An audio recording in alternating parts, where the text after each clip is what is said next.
Member for Nanaimo Lanswell. Mr. Speaker, British Columbia has a choice. We can lead or we can be left behind.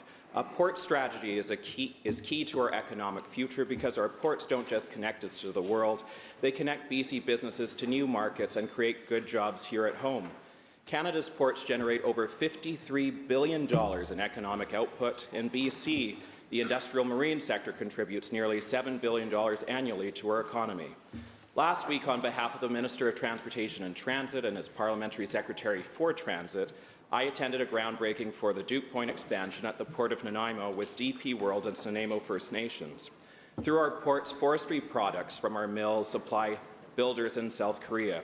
Seafood from our waters fills tables in Japan, and clean energy technology from BC powers projects in Europe.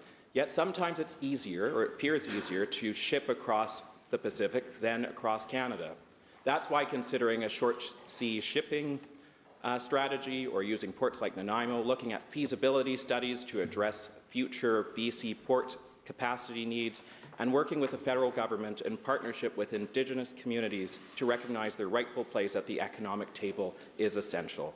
A port strategy would allow us to ease congestion in Metro Vancouver and create the necessary redundancies for our supply chains, as we learned after the extreme weather events at the Coquihalla.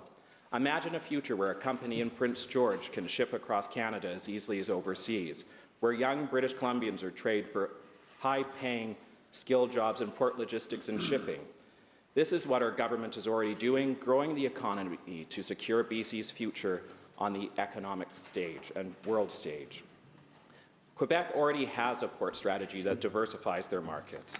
So if BC is the gateway to the world, let's act like it by working with our ports and our rail and doing what we can to ensure that we open markets across Canada and internationally. Because if BC gets this right, we won't just win the next decade, but we will win the next century. Thank you, Mr. Speaker.